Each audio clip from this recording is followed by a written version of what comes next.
Welcome back to... Whoa! I didn't remember that! And the funny thing is that this guy tries the same thing in Black and White too, in his single solitary appearance in that game. So yeah, this is Gorm, the fourth of the Plasma Sages that we were sent to arrest. So he's gonna talk and talk and talk some more, talk about the effect of surprise that,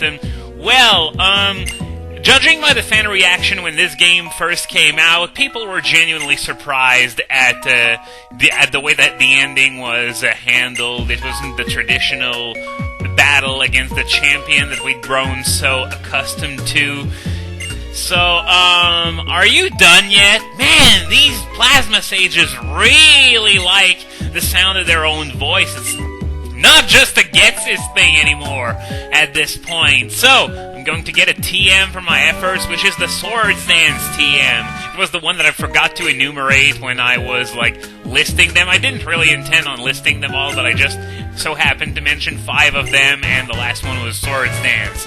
And once again, Looker comes in right after I did all the hard work of finding this guy, and at this point, he's just repeating himself. I believe I've already said it, but I think he actually says the exact same words several times. Oh, man, and this Gorm just won't shut up. So, there are only 2 sages remaining, which I think are Giallo and Ryoku, which don't appear in Black and White 2 at all, so this is going to be our last meeting with them ever when we find them. So, we can now proceed with the Dream Yard itself. There's an item up there that I forgot to pick up last time, and it's a revive, which could prove to be useful in the next area we're going to go to. But in the meantime, I just want to remind everyone, once again, I keep repeating that, but it's worth repeating because people will fall for the silliest crap that they find that has been said from some random guy on Tumblr or whatever. If it's not on a major site like Cerebi or Bulba Garden, it's probably not true. Heck, the reaction time of those websites is amazing. Cerebi, for instance, never seems to sleep at all, as there's a max potion in there. When Sylveon was revealed, as far as I know, he's from the UK, and it was like 3 a.m. over there, and he was still up, and he updated about the Koro leak, so... And this is why I brought my Timber along, so that I could make a shortcut, now that we're going to be really using it. Anyway, today is Friday, even though this video is probably going to be uploaded tomorrow. There's the Dream Eater TM right there. But yeah, today is Friday, so there's a Musharna that you can find here every Friday, much like, as I said before, the Lapras and Gold Silver Crystal, the Drifloon and Diamond Pearl Platinum. This Musharna, as I've said before, has the Telepathy ability, which is its Dream World ability. I'm not sure if there's another way to obtain this Dream World ability as of now, or if it's still the only one. I guess I should look it up, but still. Telepathy Musharna, not worth writing home about very much like Musharna itself, in fact. So, yeah, I just killed it because I didn't need it at all, and besides, you can keep encountering it an infinite number of times, since it's not a legendary or a special Pokemon like Snorlax used to be. Anyway, we're now done with the Dream Yard, so I'm going to fly away to Opelucid City, because our next destination is going to be the Challenger's Cave. So, I'm going to need to do some preparations before I go there, so I'm going to heal my Pokemon first. And another thing that I'm going to need for Challenger's Cave is a Pokemon with Flash. I think I've already taught Flash to a Pokemon since I needed it in the Mistralton Cave. But, yeah, which one was it? Who did I give Flash to? I honestly don't remember, so I'm just gonna look real quick. Yeah, it's Deerling, so I'm going to bring Deerling instead of Timber. I'm also going to get rid of Tyranitar, since it's got a level advantage as of now. I'm just going to put it there so that I don't spend time looking for it later on.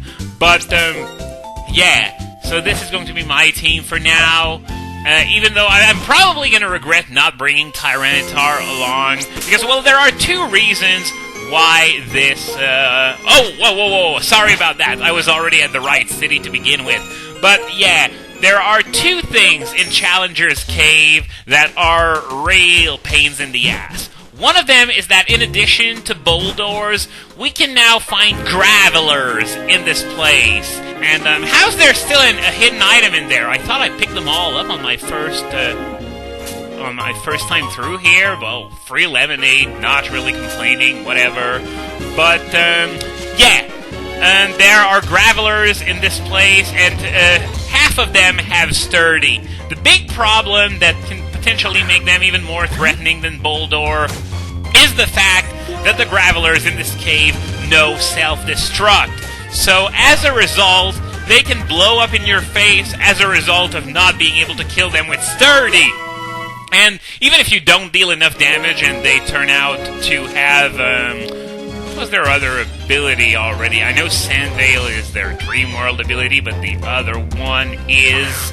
oh, right, Rockhead. But clearly the ones that have Sturdy are more threatening because they can survive with 1 HP, then blow up in your face, which is a very optimal use of self-destruct, if you ask me. So, yeah, if I encounter any Gravelers, I might be in for some trouble. But the other reason why this place is remembered by a lot of people is a specific trainer that is found in there. And what does this guy say? He's the one who blocked the path into Challenger's Cave before, but now that I have beaten the main game, I can go in there.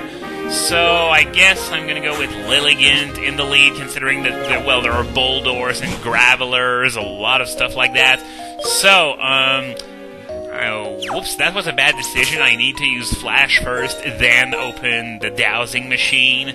But yeah, as I was saying, there's one trainer, not this guy, but another one, a veteran that's much deeper into this cave, that has 6 fully evolved Pokemon, all at level 62.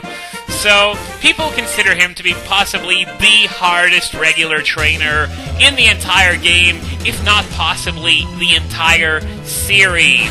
That's right, we're talking about the same level of hard as that level 16 Raticate dude in Mount Moon from Red and Blue. So, yeah, this guy could potentially be a problem. His main weakness is that he loves making certain Pokemon into mixed sweepers, even though those Pokemon should never be seen as mixed attackers in the first place. We're talking about stuff like Gyarados, Snorlax, Gigalith. You get the idea. So, yeah, these two reasons are why this place is actually worthy of its name. And speaking of the place's name, the Detonating Gravelers would allow me to make a tasteless joke about it, but you know, I'm not even going to go there. I'm going to be offending enough people as it is with my reading of Metroid High, so I'm just not even going to bother. So let's head into the first basement. There are 2 of them. The first one is rather small, but the other one is really massive, and it's where that veteran I was talking about earlier lurks. But we're going to get to that when we get there. But something else that we're going to get pretty close to in the meantime is the Speed Gamers Megaman Marathon, which is scheduled to begin on March 8th, on Friday, March 8th at 7 p.m. Eastern, 6 p.m. Central. And although it's not labeled as such, it's going to be pretty much their 5-year anniversary marathon. That's right. They will have been around for 5 years and raised almost $400,000. Can we get there? Can we get to $400,000 in 5 years? I doubt it, because we're still a bit far, but it would be absolutely amazing if we somehow managed to do it. This marathon is going to be for the benefit of Rocking H Ranch, which they have done several marathons for in the past. Rocking H Ranch supports 4 different charities. You can I'm going to link you to the forum post about the marathon so that you can get all the info. And by the way, I'm fighting a Scyther right now. Can you imagine that it would be, and it's not good because it's got +4 attack, so can I knock it out in one hit?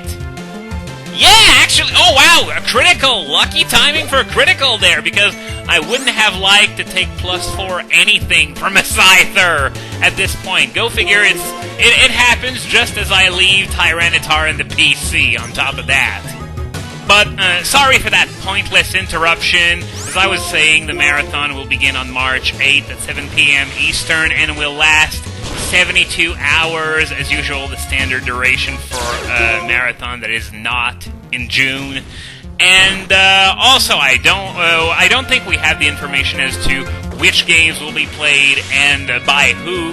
Just hoping that this time around, whoever gets to open up the marathon will be someone that can speedrun a game pretty efficiently, because last time in the Mario Marathon, there was a lot of trouble about, the fact that Oscar had a lot of trouble with Super Mario Bros. 1, and it turned off a lot of potential viewers who had tuned in to expect, the kind of stuff you'd expect out of Speed Demos Archive or something like that, not realizing that it's a completely different kind of marathon from what these guys do.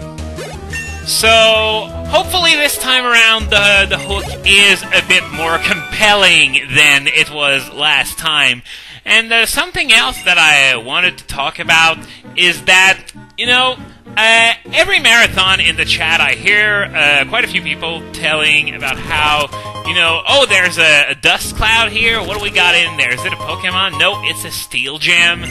But there's something else out there, but it's in another hallway.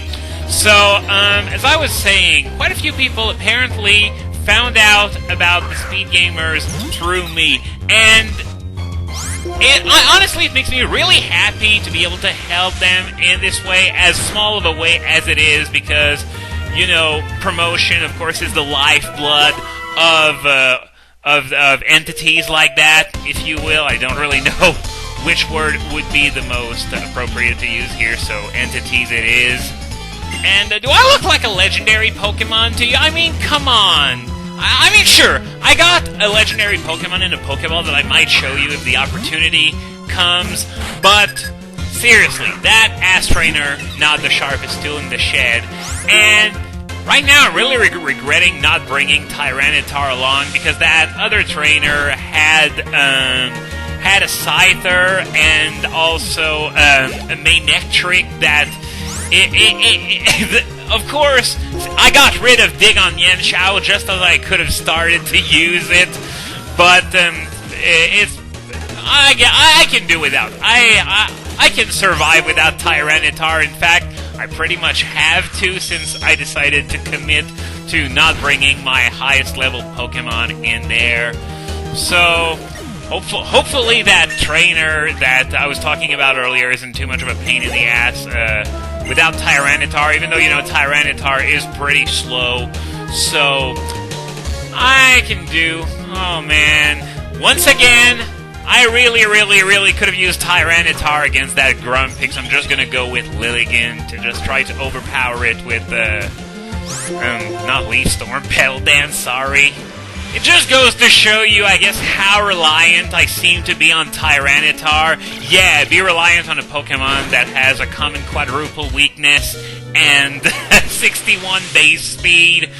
But, yeah, now I'm in the red, so could mean trouble. Of course, Lilligant has a Giga Drain to help it recover, so I think I'm going to be doing that instead of just putting it in the back of my team and just bringing it out when the opportunity comes, considering, there are Gravelers, there are Boldors. Yeah, one of which is right. I was sort of hoping for a Boldor just so I wouldn't have to deal with the threat of a detonation.